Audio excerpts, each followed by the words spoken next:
Thanks, President. Sí, hoy todos hablamos particularmente conmocionados por la matanza de Bucha y no tenemos palabras para describir este horror que hemos vivido, solo esperar que los responsables de este crimen de guerra rindan cuentas y desde este estado de ánimo compartido por todos también quiero insistir en una cosa que han dicho muchos compañeros. Nos felicitamos de que se haya activado finalmente la Directiva de Protección Temporal.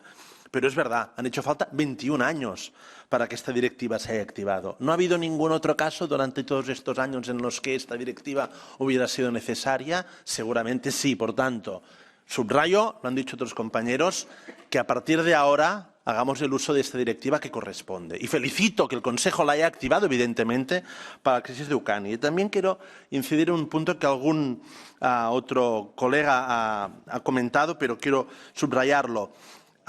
Hay terceros nacionales residentes en Ucrania, que tenían residencia en Ucrania, pero que ahora han huido de este país. Entonces, están en una situación de inseguridad jurídica y, por tanto, una primera pregunta a la Comisión es ¿qué vamos a hacer con estas personas? ¿Les vamos a otorgar protección temporal o no?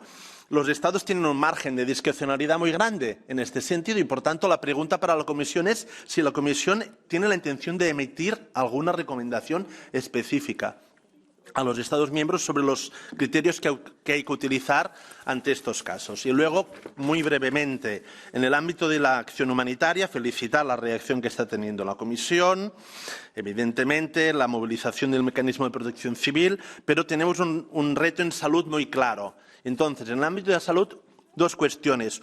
¿Cómo vamos a hacer para garantizar la asistencia a aquellos pacientes de malaltías crónicas, por ejemplo, SIDA o muchas otras, que necesitan un tratamiento constante? ¿Cómo vamos a apoyar los sistemas de salud de los Estados receptores y cómo vamos a diseñar y a cabo la ayuda humanitaria dentro de Ucrania de manera que sirva para compensar la destrucción de la que está siendo objeto el sistema sanitario ucraniano? Thanks.